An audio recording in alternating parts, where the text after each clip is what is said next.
Salut à tous et bienvenue dans Vlog 7. Aujourd'hui, petite vidéo spéciale puisqu'il est temps de faire le bilan cinématographique de toute l'année 2016. Et je vais faire ce bilan en deux parties. La première, donc celle-ci, sera consacrée à tous les films que j'ai pu voir dans l'année et dont je n'ai pas encore eu l'occasion de parler sur ma chaîne. Ensuite, je vous parlerai des films qui m'intéressent de voir mais que je n'ai pas encore eu l'occasion justement de visionner. Et enfin, mes attentes pour 2017. La deuxième partie, quant à elle, sera un classement de tous les soirées ciné que j'ai pu réaliser au cours de l'année, et je les classerai subjectivement du pire film au meilleur film. Pour cette première partie, je vais vous donner un bref avis de tous les films que j'ai pu voir, et je vais les noter comme suit: les films que j'ai pas aimés, les films que j'ai moyennement aimés, les films que j'ai bien aimés, et mes coups de cœur. On est parti. On commence avec The Hateful Eight, donc les 8 salopards en français, le dernier film de Quentin Tarantino. J'ai beaucoup aimé ce film, j'ai bien aimé cet aspect huis clos et le fait aussi de retrouver l'écriture, les dialogues des personnages et la mise en scène surtout de Cutie qui est absolument excellente. Creed, forcément étant un grand fan de la saga Rocky, j'ai beaucoup aimé celui-ci dans le sens où il reste très poétique dans ses dialogues. Et je trouve qu'il y a un rapport père-fils entre Rocky et le fils de Creed, ce qui est vachement intéressant, et Stallone est toujours au top, donc voilà. K-Roll, j'en ai un bon souvenir, c'était plutôt pas mal, j'ai bien aimé la relation entre les deux personnages, donc qui sont joués par Cate Blanchett et Rooney Mara, et Cate Blanchett qui joue une femme assez bourgeoise, donc c'était pas mal. The Danish Girl avec Eddie Redmayne, j'ai beaucoup aimé, je trouvais ça intéressant justement de raconter cette histoire sur un transsexuel, et le premier transsexuel de l'histoire d'ailleurs, et de voir aussi la transformation émotionnelle et physique d'Eddie Redmayne, c'était plutôt sympa. Spotlight, un film qui revient sur un média qui a enquêté sur une affaire de pédophilie auprès d'hommes d'église. Le film est très intéressant et en plus de ça, il y a toute une ribambelle d'acteurs qui jouent très bien, donc oui, j'ai beaucoup aimé ce Spotlight. The Boy, étant un mec assez difficile dans ce genre de film d'horreur, je ne peux mettre qu'un avis mitigé. Cela dit, je dois souligner que le twist final est plutôt surprenant. Chocolat, très bon film français, très bonne prestation d'Omar Sy et une histoire très intéressante à raconter, et j'ai beaucoup aimé aussi le développement du personnage qui est quand même assez nuancé, comment la façon dont il voit un petit peu sa condition de noir, qui est assez intéressante je trouvais. Point Break, faire le remake d'un excellent film qui a tout juste 20 ans d'âge pour nous pondre cette daube, c'était totalement inutile. Steve Jobs, coup de cœur, direct. Pourquoi coup de cœur? Déjà pour la réalisation de Danny Boyle, cette mise en scène en 3 actes, avec une caméra différente pour chaque acte, la prestation de Michael Fassbender, de Kate Winslet et de tous les autres acteurs, ainsi que l'écriture hyper cérébrale d'Aaron Sorkin, ce qui donne un film ultra intellectuel. Personnellement, j'avais déjà fait un story kig sur Steve Jobs parce que j'avais trouvé ce film excellent. C'est clairement une merveille intellectuelle. Chair de poule, si on aime Jumanji ou Zathura, bah, c'est un petit peu la version horrifique avec Jack Black qui est parfait pour ce genre de film. Zootopie, j'ai bien aimé, mais vu le succès qu'il a eu, je m'attendais quand même un petit peu mieux. Cela dit, j'ai beaucoup aimé l'univers très étendu de Zootopie, qui est vraiment un univers propre aux animaux, et j'ai trouvé ça vachement intéressant. Ave César, le dernier film des frères Cohen, j'ai plutôt bien aimé le fait que ce soit une pseudo-fiction qui s'inspire de la réalité. Je trouvais ça intéressant qu'on découvre un petit peu ce qui se passe dans les studios hollywoodiens de l'époque, et de découvrir un petit peu le quotidien de Eddie Mannix, qui était une personne très influente à Hollywood à l'époque. The Finest Hour, j'ai pas été déçu, mais j'ai pas non plus été émerveillé par le film, bien que ce soit intéressant de voir un petit peu ce sauvetage en mer assez épique vu la taille de l'ouragan. La Chute de Londres, donc la suite de la Chute de la Maison Blanche, vu que j'avais aimé le premier, j'ai aimé aussi celui-ci, dans le style film d'action totalement badass où ça tire de partout, avec des attentats de masse. Oui, c'est plutôt cool. Célibataire mode d'emploi. Pourquoi je regarde encore ce genre de film? Sérieux. Divergent 3, j'ai été le voir en salle, je n'ai pas fait de soirée de ciné dessus pour une seule et bonne raison, c'est que le film est inintéressant et totalement plat, par son scénario ou par ses personnages qui sont devenus d'une platitude totale. D'ailleurs, il n'y aura même pas de suite officielle, puisqu'ils ont décidé d'en faire un téléfilm pour le 4e opus, ce qui est totalement débile personnellement, mais bon, c'est mon avis. Seul contre tous, avec Will Smith qui joue ici un rôle plutôt sympa, dans le sens où c'est un homme contre le peuple, ou plutôt la parole d'un noir contre celle du peuple, et ça donne quelque chose de vachement intéressant, je trouve. Brooklyn, j'étais pas très emballé en voyant la bande-annonce, mais je me suis laissé tenter par les critiques dithyrambiques du film, et au final, c'est plutôt un bon film, je dois avouer, même si c'est pas forcément un truc que j'aurais envie de revoir, mais au final j'ai bien aimé, c'est une belle histoire d'une femme qui émigre aux États-Unis et qui fait sa vie là-bas. 10 Cloverfield Lane, étant un très grand fan du premier, forcément j'attendais celui-là avec impatience, j'ai beaucoup aimé. J'ai beaucoup aimé cet aspect huis clos dans ce bunker et cet aspect de ne pas savoir ce qui se passe à l'extérieur, ainsi que toute la tension qu'il pouvait y avoir, surtout avec le personnage de John Goodman. J'ai trouvé ça vraiment, vraiment tendu comme truc. Triple 9. En voyant la bande-annonce, je me suis dit que ça allait être un truc à la The Town de Ben Affleck. Pas du tout. J'ai été extrêmement déçu. Donc, Midnight Special, le nouveau film de Jeff Nichols. J'ai adoré Tech Shelters. J'ai adoré Mud. J'ai un peu moins aimé celui-ci. Le film est très très bon, mais c'est pas mon truc. Personnellement, j'ai beaucoup aimé l'aspect road movie de tout le premier acte et le deuxième acte, mais tout ce qui se passe dans le dernier acte, en fait, c'est pas trop mon style en termes de science-fiction, voilà.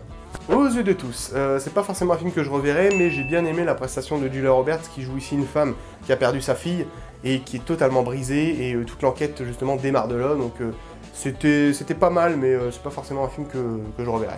Kung Fu Panda 3, en voyant le truc, je me suis dit que ça allait être le Kung Fu Panda de trop, bah pas du tout, je trouvais ça vachement intéressant, scénaristiquement parlant, le fait qu'on va plus cette fois-ci dans l'esprit du Kung Fu, on va plus loin que les deux premiers opus, et je trouvais ça pas mal d'explorer justement cet aspect-là de la chose. 13 heures, le dernier film de Michael Bay, personnellement c'est pas trop mon truc, ce genre de film de guerre où il faut défendre une zone précise, une défense de citadelle, hein, comme on dit souvent. Mais je dois avouer que c'est un bon film. Gods of Egypt, eh ben étonnamment c'est pas une merde comme on aurait pu le croire, on lui a donné un espoir parce que c'était Alex Proyas qui était derrière la caméra.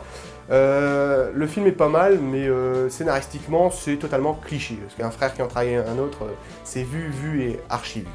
Demolition, le dernier film de Jean-Marc Vallée, vu que j'ai surkiffé Dallas Buyers Club et que j'ai beaucoup aimé Wild, forcément celui-ci m'intéressait à mort. J'ai bien aimé la prestation de Jake Gyllenhaal, c'est une histoire de deuil, hein, parce que le personnage perd sa femme dès le début du film, et il va faire le deuil d'une certaine façon. C'est un film que j'ai beaucoup apprécié, même si je suis pas aussi hype que Dallas Buyers Club ou Wild, mais c'est un très bon film quand même. Truth, la vérité va éclater. Film politique très intéressant, un peu dans la même veine que Spotlight, sauf que Spotlight s'axe plus sur la religion, celui-ci c'est de la politique puisqu'on parle de George Bush, donc assez intéressant de découvrir cette histoire. I Rise, j'ai détesté, dans le sens où ils auraient pu faire un film lutte des classes façon Snowpiercer avec les riches contre les pauvres, et finalement ils nous ont fait un pseudo-film d'auteur, en huis clos, totalement chaotique et illogique, sachant qu'on ne voit jamais ce qui se passe à l'extérieur, donc forcément on perd automatiquement le spectateur, en tout cas moi j'étais totalement perdu par le film du coup. Le livre de la jungle que j'ai moyennement aimé. Bon, je vais pas le faire comme ça, mais j'ai moyennement aimé ce film dans le sens où c'est clairement pas mon truc, ce genre d'univers, c'est-à-dire mettre un personnage qui se fait élever par des animaux. Le même principe que Tarzan, j'y reviendrai après sur Tarzan, c'est pareil, je n'aime pas du tout ce genre de concept, et sachant que je n'ai pas non plus la nostalgie du Disney d'origine parce que c'était un des Disney que je regardais le moins, le livre de la jungle, donc forcément j'ai beaucoup moins d'attache, mais je dois saluer la réalisation de Jon Favreau qui est excellente, ainsi que les effets spéciaux, les designs des animaux, de Baloo et de Bagheera qui sont magnifiques, enfin, de tout le bestiaire de toute façon, ils sont super bien faits, et en 2016 c'était vraiment une révolution. Hardcore Henry. C'est sympa, c'est pas un film que je reverrai, mais le délire à la Call of Duty, sachant qu'en plus le personnage est totalement muet dans le film, donc ça rappelle un petit peu les vieux jeux de l'époque. Oui, ça fonctionne bien si on rentre dans le délire, après il n'y a vraiment rien d'exceptionnel. Ratchet & Clank, clairement non, dans le sens où le scénario est basique de chez basique. En jeu de plateforme, c'est très bien, en film, c'est catastrophique. Le chasseur et la reine des glaces. J'avais beaucoup aimé le premier, j'avais adoré la prestation de Charlize Theron dans le rôle de la reine Ravenna. Celui-ci est un petit peu moins bon, dans le sens où il est beaucoup trop américanisé par rapport au premier, c'est-à-dire que dans le premier on avait plus une logique du style, on avait une armée, donc l'armée de Blanche-Neige contre la reine, ce qui était assez logique, ce qui était assez équitable. Ici c'est carrément le chasseur, et donc Chris Hemsworth et Jessica Chastain, deux contre deux reines maléfiques avec une armée gigantesque. C'est illogique par rapport à ce qui était au premier. C'est le syndrome un petit peu, je dirais, John McClane de Die Hard, sauf que dans Die Hard, c'est des films d'action, ça fonctionne bien.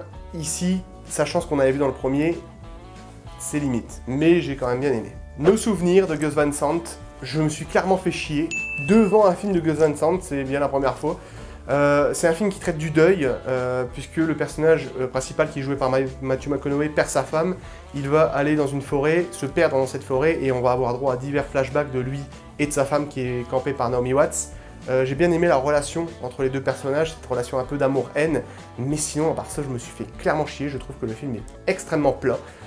Et par le réalisateur de l'excellent Will Hunting, quoi, d'un film aussi culte que Will Hunting, et d'un chef-d'œuvre comme Will Hunting, c'était assez incroyable pour moi d'être déçu à ce point par un film de Gus Van Sant. Mais bon, ça arrive. Green Room, j'ai bien aimé cet aspect huis clos horrifique de voir comment nos personnages sont bel et bien dans la merde. La prestation de Patrick Stewart qui joue ici un bel enfoiré. Anthony Elchin, une de ses dernières apparitions à l'écran forcément. Mais sinon, voilà, pas plus que c'est pas un film qui m'intéresserait de revoir. Criminal, clairement non, pour une simple raison, c'est que le concept est totalement couillu. Ça m'a fait penser un petit peu à Renaissance de Tarsem Singh, qui était un petit peu dans le même style, sauf que Renaissance c'est quand même nettement mieux que ce film-là, qui est vraiment pas tip-top. Café Society, la petite crème de Woody Allen. Oui, j'ai bien kiffé ce Café Society dans le sens où c'est du Woody Allen, que j'aime bien les films de Woody Allen. J'aime son écriture, j'aime sa mise en scène.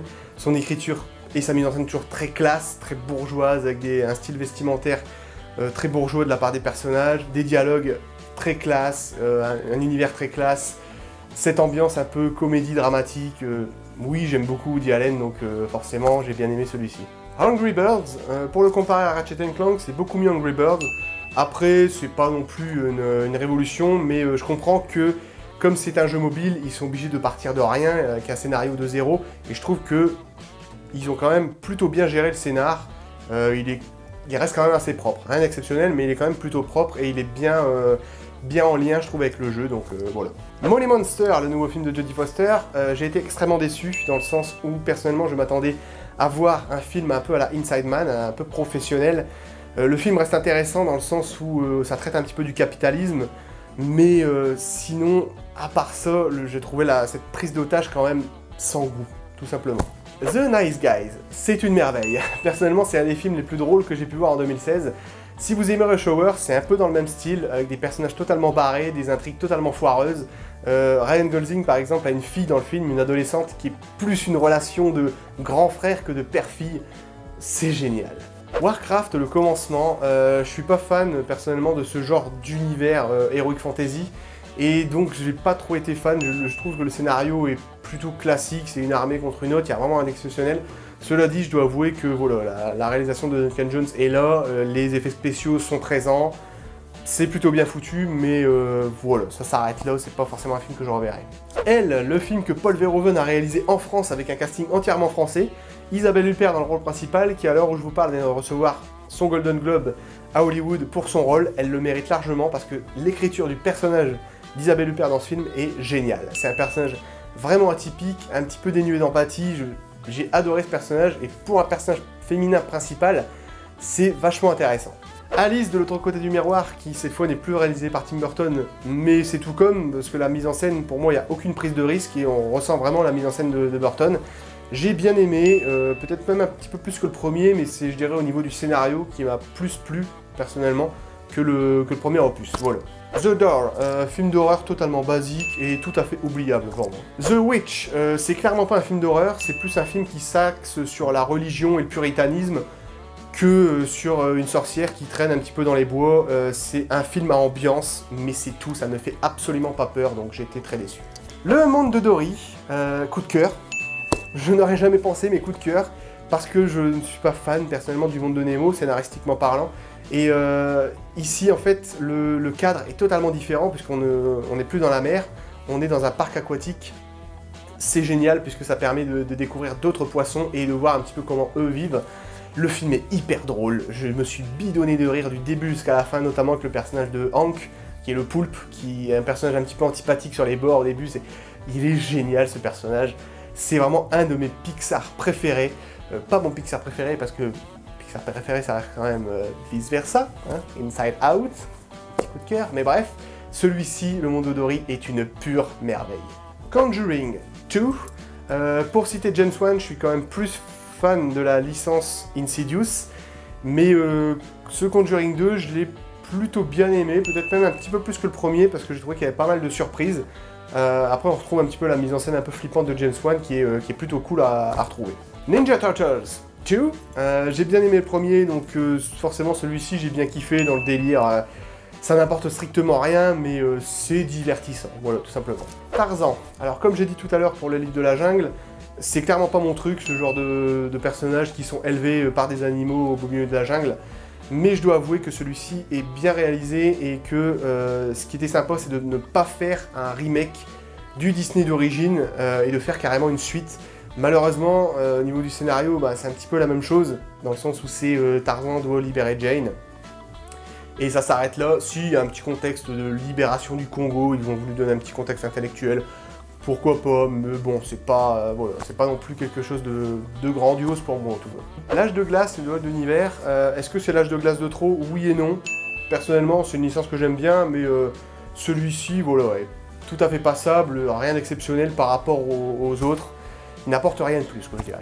Bastille Day, un film d'action franco-américain qui se déroule entièrement à Paris. J'ai rien de particulier à en dire, j'ai bien aimé, c'est sympa.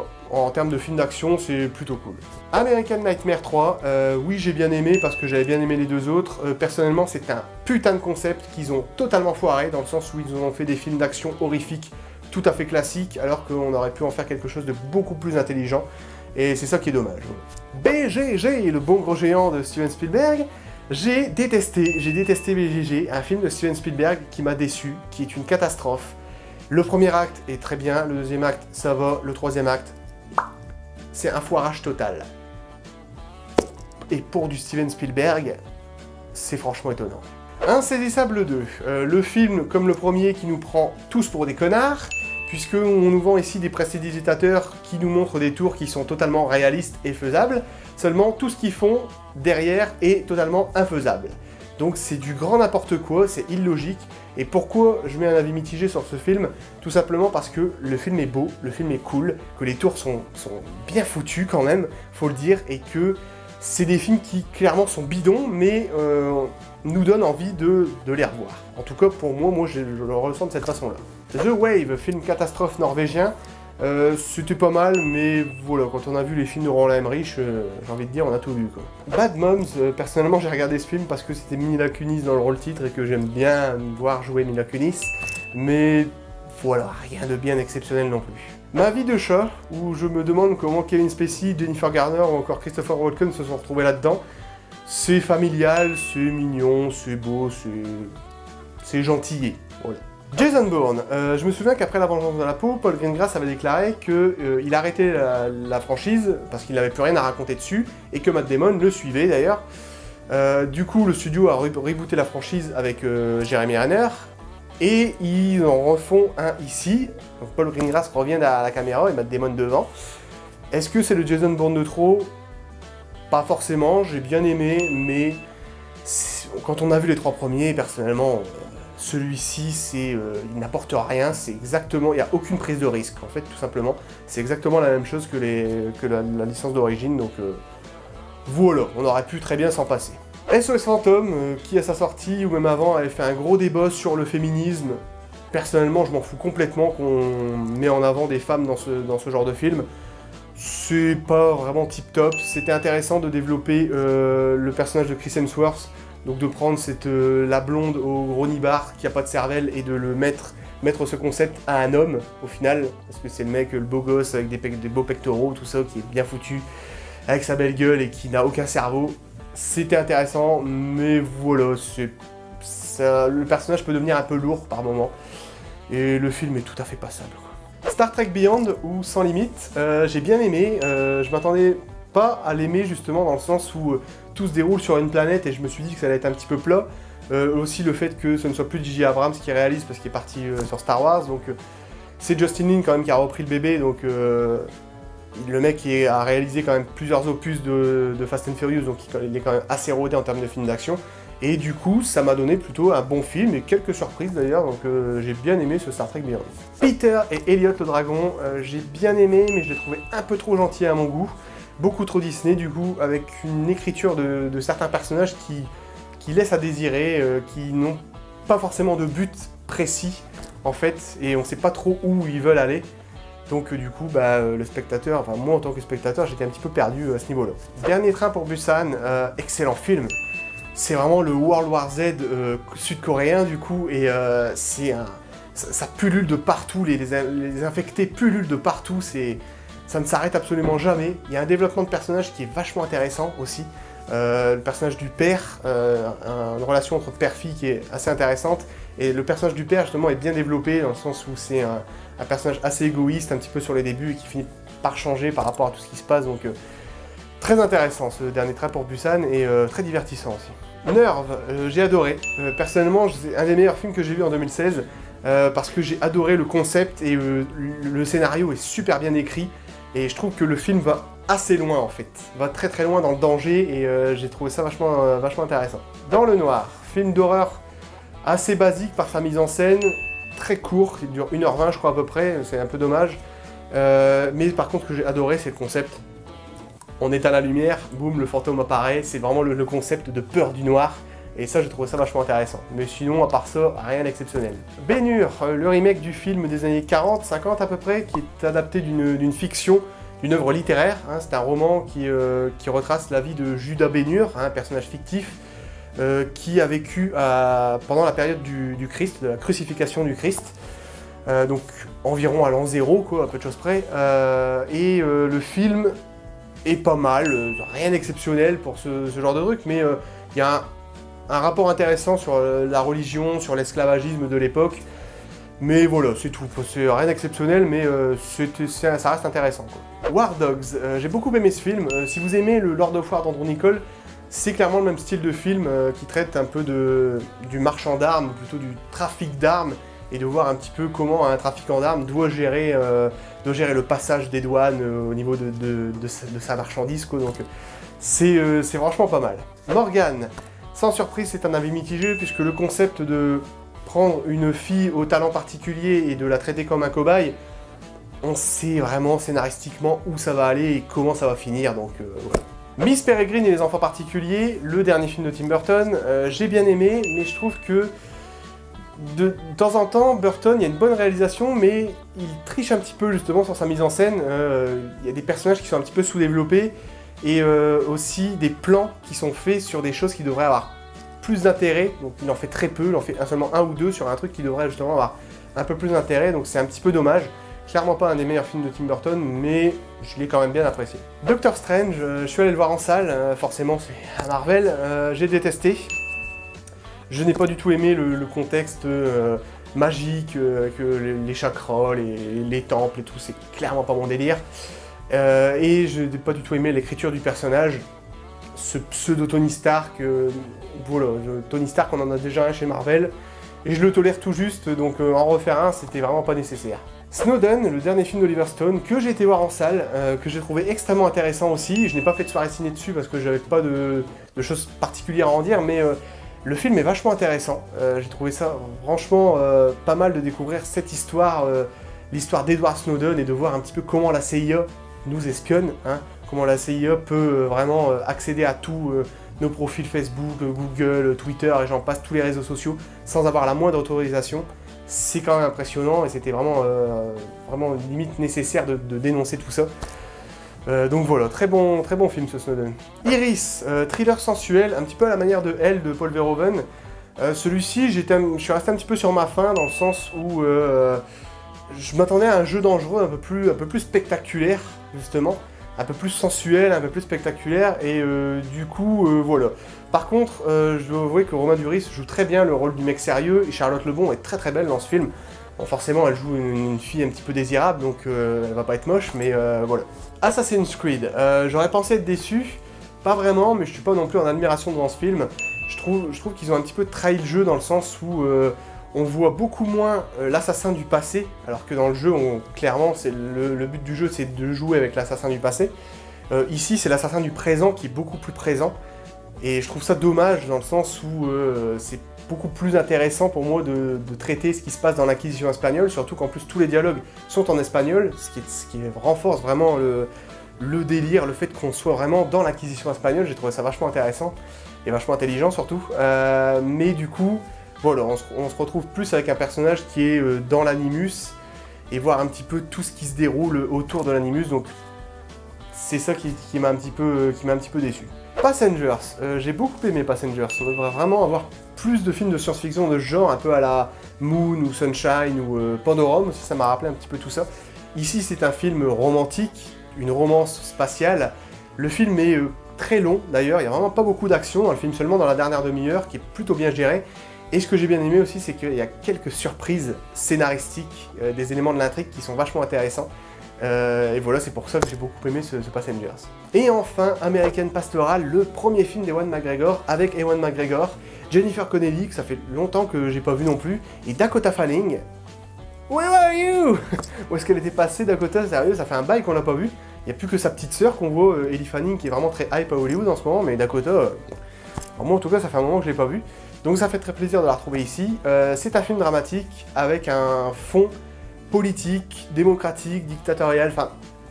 Voilà, il y a un gros fond politique derrière, le film est extrêmement intéressant, c'est très bien écrit, le scénario est bien écrit, et l'écriture des personnages aussi, j'ai beaucoup aimé, surtout le personnage de Dakota Fanning, justement, qui est un peu un personnage atypique, hein, vraiment, c'est vraiment une écolo pure souche, quoi.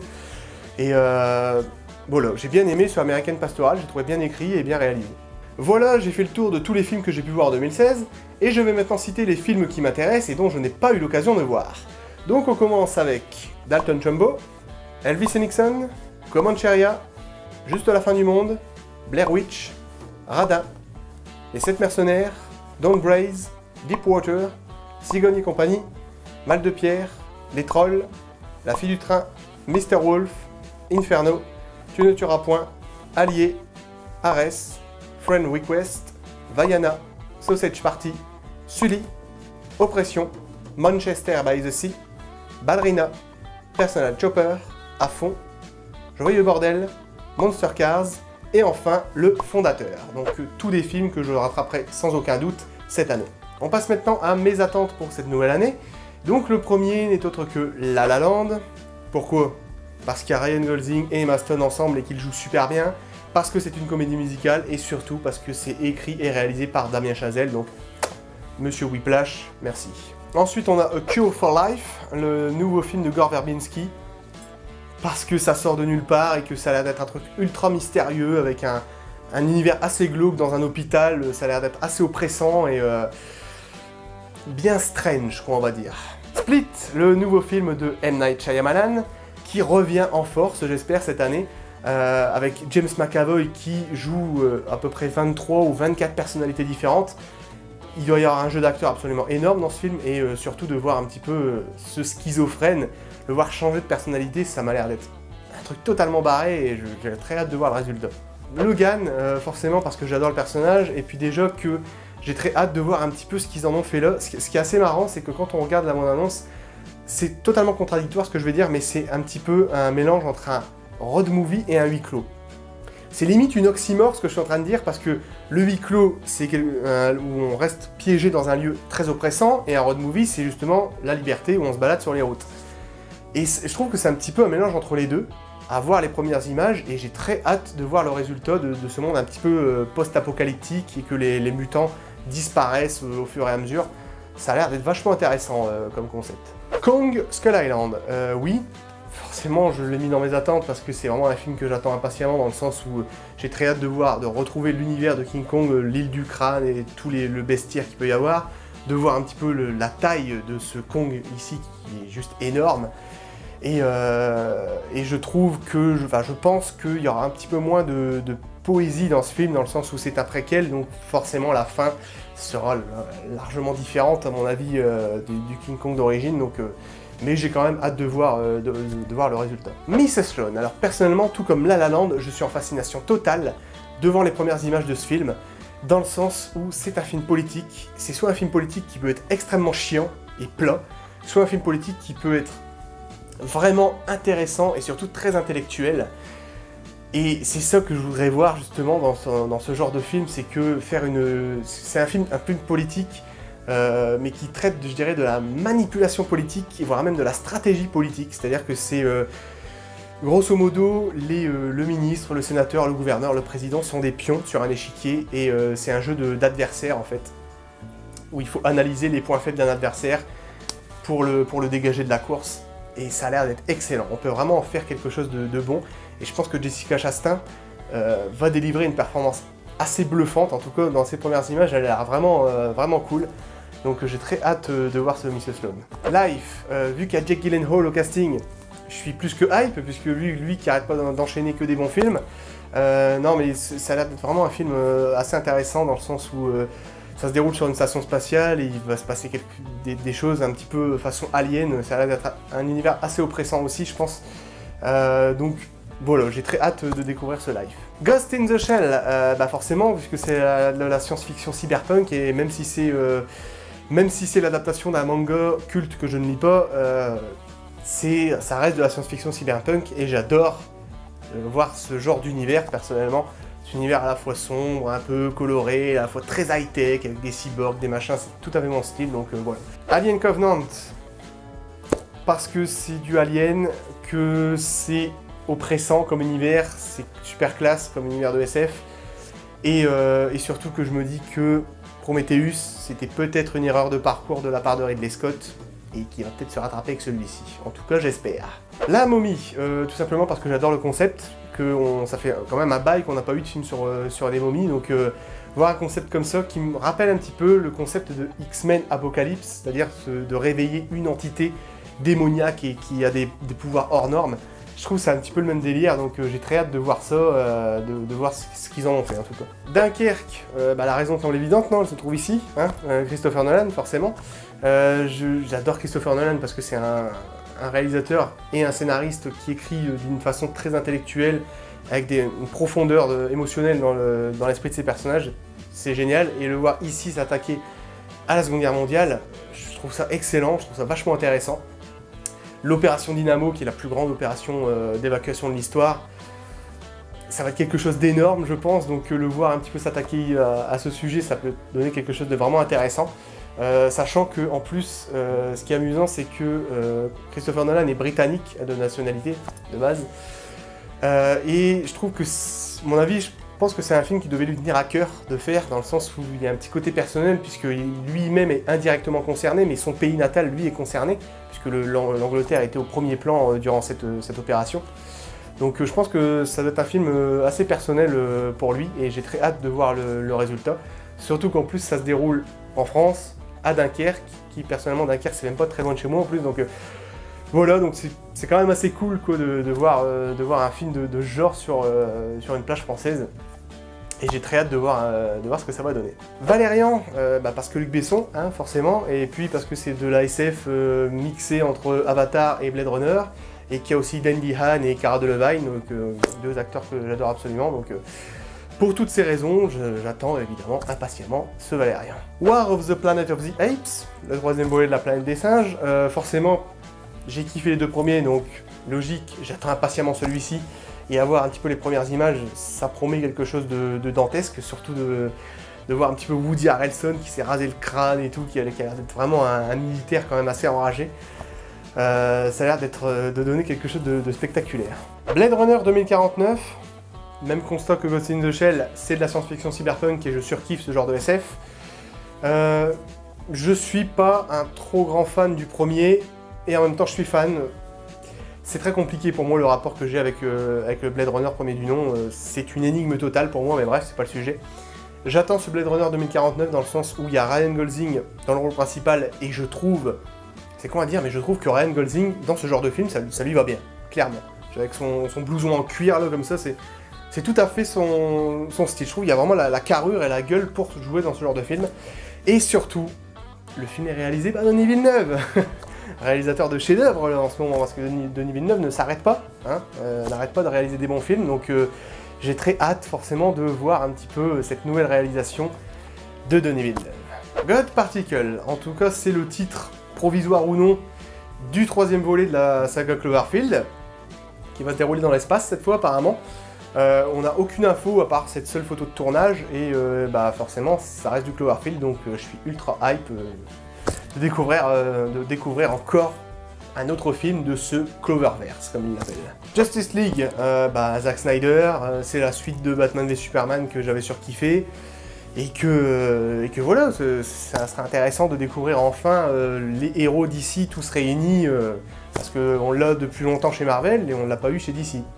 Donc oui, j'attends quand même avec impatience ce Justice League. Et enfin Star Wars 8, hein, forcément, puisque j'ai quand même hâte de découvrir un petit peu les origines de Rey, les origines de Kylo Ren, même si je trouve ça complètement débile qu'on n'ait pas répondu à tout ça dans le 7e opus, ce qui était fort dommage, parce qu'après il faut attendre quand même 2 ans. C'est pas une série, hein, c'est des films, hein, donc je comprends pas trop la mise en scène là-dessus, c'est très bizarre, mais bon. J'espère que dans ce Star Wars 8, on aura enfin toutes les réponses. Et voilà, donc très hâte de découvrir ce nouveau Star Wars. J'en ai enfin terminé avec cette première partie qui aurait été quand même assez longue, hein, faut le dire. Et je vous retrouve tout de suite pour la deuxième partie et le classement de tous les soirées ciné que j'ai pu réaliser au cours de l'année 2016. A tout de suite.